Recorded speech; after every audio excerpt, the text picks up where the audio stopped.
you listen to me.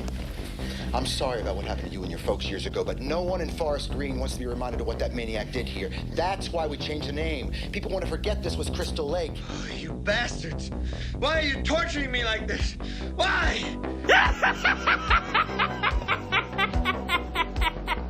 This is God. There are certain rules that one must abide by in order to successfully survive a horror movie. It was a Sunday night, and I was bored out of my mind, wanting to find something to do. So I asked my friends if they were down to head to the movies with me and watch something together. Our first film in mind was actually Black Adam. Since we've been wanting to give that movie a chance, especially with all the buzz and reviews surrounding the film, so we thought, why not give it a chance? But something caught us by surprise. I don't know exactly how or why, and I'm not going to question it, but our local theater managed to get a chance to show Terrifier 2, and instead of watching Black Adam, we thought, what the hell, and try to give Terrifier our viewing pleasure instead, to see whether or not it lived up to the hype and infamy surrounding it, or if it would be a complete dud.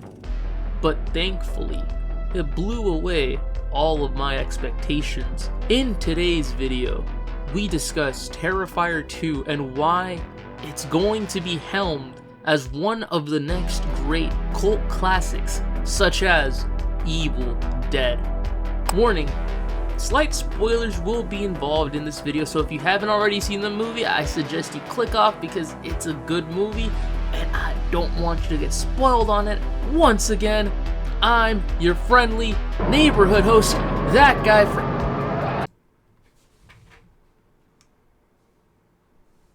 Oh, come on, what now? Now look, I got the goddamn smile video out in time, so that's the least that I could do so I could save my own ass instead of having some weird shit happen to the channel again. Now come on, you gotta cut me some slack, man, like, shit! Yes, you did. But the views, Frankie, they're not enough. Let's just pray that this one does much better. Otherwise, we're sending something or someone after you. I'm literally living in a low-budget, terrible student film. Damien Leone doesn't waste any time with this sequel and decides to make Terrifier 2 pick up immediately right after the events surrounding the first film. Now, it's not all that good, but it's not all that bad. That's at least just in my eyes, but if you want to watch that one, just know it's a lot more gorier than this film in some areas just because of how over the top it was, especially with some of the death scenes involved that were just way too gruesome and just sickening in some ways. But yeah, Terrifier 2 picked up immediately after the events of the first movie and gave us possibly one of the sickest openings possible. It came off more like a video nasty snuff grindhouse film, if that makes any sense. Art the Clown didn't die during the first film and goes on a slasher killing spree once again, giving one of the best slasher opening sequences since Wes Craven's Scream, in my honest opinion.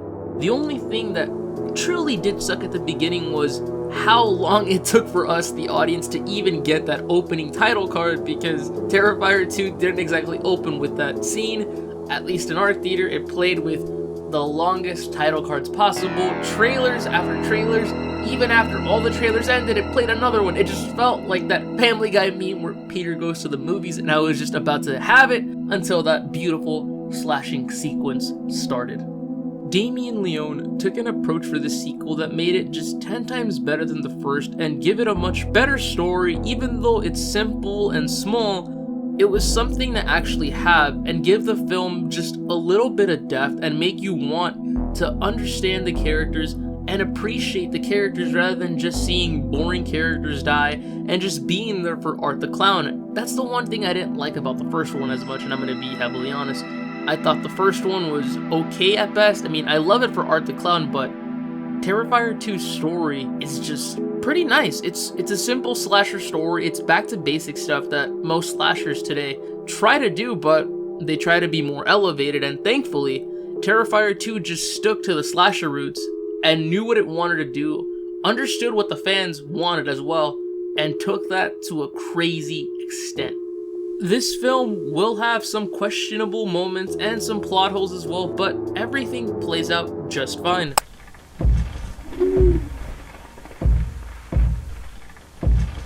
Damien introduces us to our new cast of characters, starting us off with the Shaw family.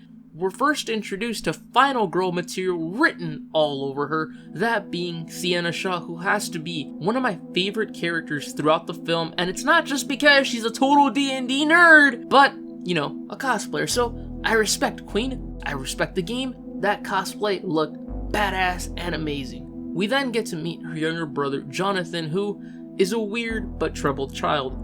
At first, I didn't really like him, but he got better throughout the film, and his writing and acting progressively started to pick up the pace and make the character feel even more important. We also get to meet their mother, who's a hard worker and tries to bring everything to the table, as she's single as well as being a widow, but we don't get to find out exactly why until the film starts to pick up the pace.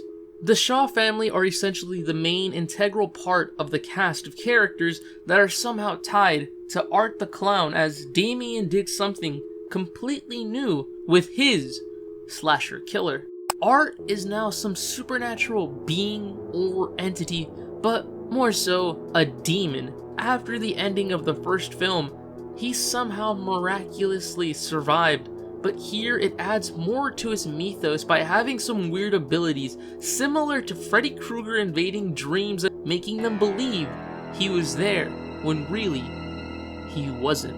Terrifier 2 takes place in the exact same town from the first movie and takes place on the very same night that Art went on a killing spree. He will stop at nothing until he gets to the Shaw family, as they are connected to him in a mysterious way. Will they live, or will they meet a gruesome fate just like his previous victims? All I have to say is that this film will take you on a ride, and although the story is simple and could be just fleshed out a little better compared to the first Terrifier movie, Terrifier 2 is bloody disgusting and stands out. Aside from the Shaw family mentioned earlier, I will go into them, but for now, I want to talk about Sienna's questionable friends, ranging from Allie and Brooke. There are more characters aside from these two, but aside from the Shaw family, these two play a pivotal part to the plot and story, so I'd rather just talk about the main integral cast, plus these two, because they're essentially there to serve as plot devices and basically die and meet their end's demise to Art the Clown. Allie, out of the two friends, is a lot more helpful and reasonable compared to the likes of Brooke, as she does try to console and help Sienna as her family are currently having some problems. It's not necessarily explained fully, but their father, the patriarch of the family, who, in all honesty, I don't remember if they actually name-dropped him or not, was actually a good man in his life, but had a breaking point. Their father had a tumor that started to lead him down a dark and depressing path, as he wasn't the same person he used to be, to instead become an abusive asshole to his family and hurt both of his children, mainly Sienna, until he inevitably killed himself. The Shaw family would seek psychiatric help, as everything they went through isn't something that you can just immediately brush off as if nothing happened. It would take months or even years just to try to be normal again and not think about all the trauma. It left the Shaw family broken and led to questionable things as well, as Sienna would try to see what's going on in her brother's life, having her worried as Jonathan would become obsessed with serial killers to the point that at the Halloween party that they were supposed to go to, Jonathan actually had a costume of Art the Clown. It would be like a red herring or a warning, as she wanted to know why in the hell he wanted to dress up as a murderer, told it to her mother, and her mother brushed it off as it being a phase until mysterious stuff started happening. As I stated earlier, Jonathan is a good kid, but he's just very troubled. He creates an obsession for Art the Clown, as for Halloween he wants to dress up as him, and this gives the impression of, future serial killer to his sister, because how does that not just seem weird? Granted, I know that for some people you can dress as whatever you want on Halloween, but it just doesn't feel or sit right, and it gives her an honest reaction of like, what the hell are you doing? The Shaw family throughout the film progressively get better as you root for them to survive to the very end, but only some of them do, since the film has a fun and scary ending that I'll get to later. For now, however, let me rip into her other best friend, who I extremely hated and despised throughout the whole movie. Brooke is essentially the annoying best friend in any and every friend group, whether it's a horror movie or not. She isn't helpful at all and is just a major dick to Sienna throughout the entire course of the movie.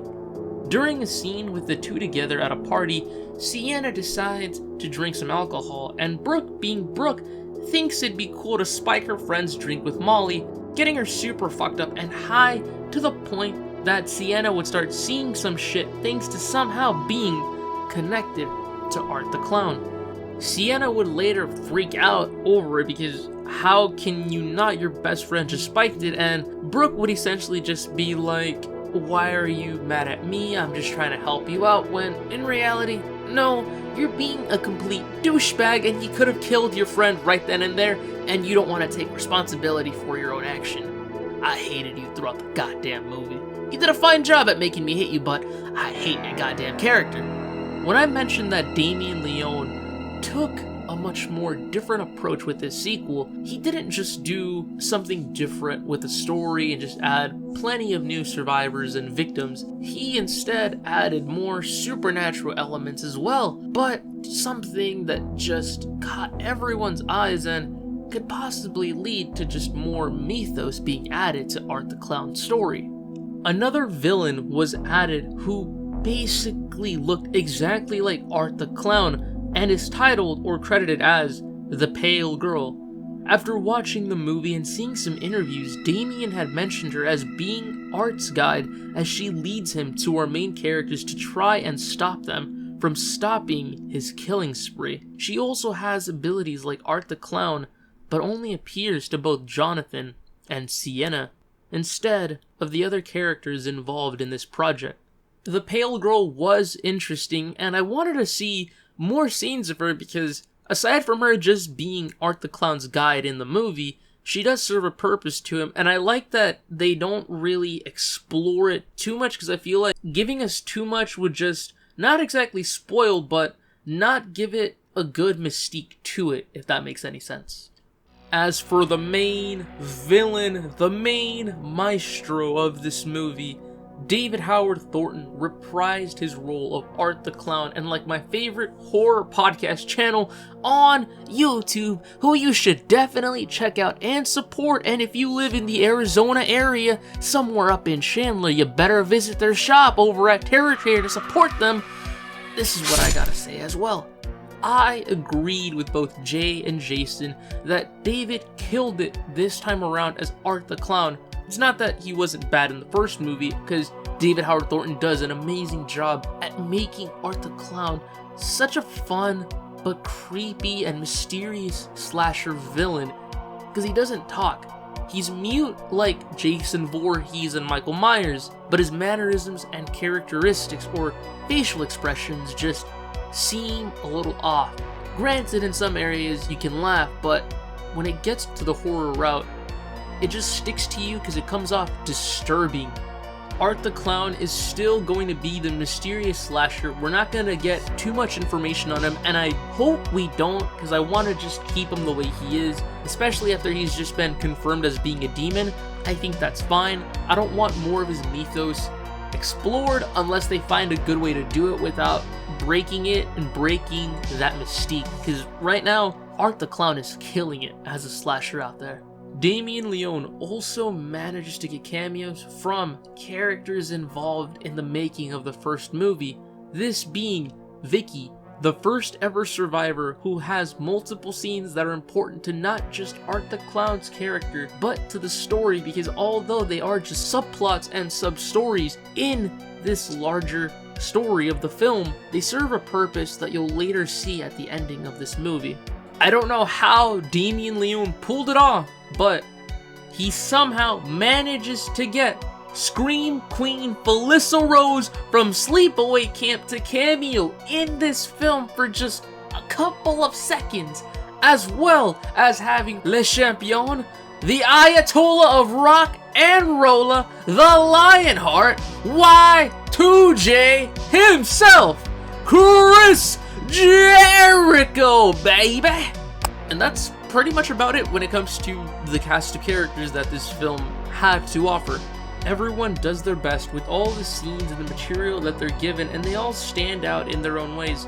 Again, this is just a simple slasher movie, back to its roots, back to basics, but it still manages to be different from other horror films out there. Aside from it just being a slasher to make it different from, the elevated horror movies out there, this feels like nostalgia or a tribute to the 80s, because Terrifier 2 has a lot of elements that make it feel like an 80s horror movie.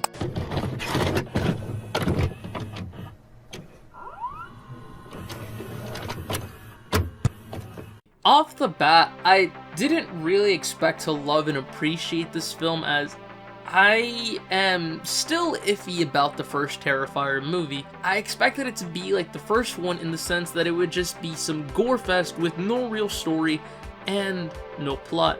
The first movie, it's not really my favorite. I love the kills, I love the makeup, I love the practical effects, I love David Howard Thornton, but I thought that the story was just weak and it just felt very cheap. I know that it had a small budget, and the same can be said about one of my favorite horror movies of all time, the first Evil Dead, because it's cheap, low budget, story's kind of whack, characters don't make any sense, you're not really rooting for them, you're just there for either Bruce Campbell, Raimi, and you're just there for how that movie managed to be made. And I'm gonna compare it to Sam Raimi's Evil Dead franchise, because Terrifier 2 is the standout sequel and just managed to be an even better movie than the first, with the story, the characters, even better gore and makeup effects to the extreme. I'm just very happy that I was proven wrong when I went to watch this movie with my friends, because Terrifier 2 is just a fun roller coaster of a ride. This film will have questionable writing in some scenes, and it'll have questionable moments, like never fully going in-depth on the patriarch of the Shaw family, as well as the connection with Art the Clown, but it's still a fun and good horror movie. Just like Evil Dead 2, Terrifier 2 is the outstanding movie of the franchise. It had a much better story and plot, as well as having fun characters that didn't come off two-dimensional, whereas in the first movie, like I briefly mentioned, you didn't really care, you were just there to see them die because they didn't have any depth to them. They were just essentially the bodies that you would see on screen to just get murdered. Granted, I know that's how horror films used to be, where you didn't really care and there wasn't story, but I love storytelling in horror. I will always love and appreciate when a good horror movie, or even just a horror movie, tries its best to get its story across to help establish the film, rather than just being, a cheap slasher that is just there to be there. Looking right at you, Blumhouse. What did you do to my boy Michael Myers? You sons of...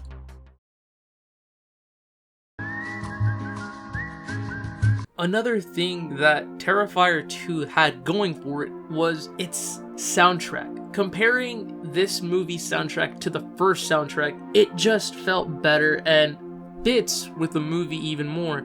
It incorporated what I thought to be classic synth and a touch of the 80s. Terrifier 2 captured the horror slasher genre in a way that only some could really dream of. Disgusting! Art the Clown is still this mysterious brute force of a serial killer who managed to make me even more squeamish than his debut film. I'm not gonna lie to you when I tell you that I nearly passed out or even puked because I was just like those normies or people new to the genre that were either passing out, walking out, or again, puking during their first watch, as this was very much in-your-face horror reminiscent of a time where slashers ruled the box office and the screen. This is how you make a back-to-basics slasher movie, or even just a crazy acid trip movie about a supernatural serial killer clown. Better than, Killjoy. What also surprised me about this film is the budget that this movie had.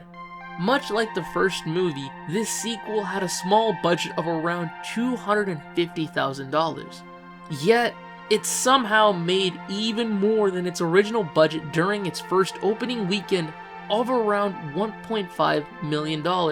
Granted, it may not seem like a whole lot to some, but for a slasher movie that was made all by an independent studio, that's a massive W right there. That is the biggest trophy you can get, as well as getting even more during your next opening weekends to up around $5 million, as well as getting the token of appreciation by Stephen King himself, which garnered even more attention aside from it being hailed as the goriest film of the year, a title that is great for what this film is. It's even more fascinating reading and getting to know about all the hell and back that Damien Leone, the cast, and the crew went through to get this movie made. They went through so many delays thanks to COVID hitting every production movie during that time was either stopped or put to a halt, and Terrifier 2 ended up being one of those, but that didn't stop them because thankfully it was still a project that managed to get finished and made and debut on the big screen. Note that Terrifier 2 won't exactly be for everyone. If your taste in horror is really just Blumhouse or just A24, and you just want elevated horror mainly, you're not a big fan of slashers, this film really won't be for you, but if you go in with an open mind, you'll definitely either appreciate it or hate it but love it for right and wrong reasons. But wait! There's more! If you're a fan of slasher movies, video nasties, the 80s, and all that sick jazz, then Terrifier 2 is for you, mi amigo. Terrifier 2 will make you laugh and try to hide or, again, even puke, so watch out for that. I give this film at least a solid 7.5, if not an 8, because honestly, I really did enjoy it and I want more from it, especially with the double endings that the film does give us. Just like how I mentioned about Smile having the fake out ending, this one does have a happy ending for our main characters, but a grim one for the future, possibly setting up a sequel, so stay till the very end. And if your local cinema is showing this movie, please, I beg of you, stay for the extra 2 to 5 minutes of footage featuring Damien Leone and David Howard Thornton's interview behind the scenes of the making of Terrifier 2. It'll give you an in-depth look, the magnifying glass, all the things you wanted to know about the making of Terrifier 2, all the hell they went through to make this movie possible for both you, me, and horror fans worldwide. It's been a pleasure getting to talk to you guys about this film, and I definitely need to get it on DVD once it comes out. Depending what time this video comes out, I'm hoping that it's right before, if not on Halloween Day. So, happy Halloween, guys. It's been your friendly neighborhood host, That Guy Frankie. Yours truly, signing off.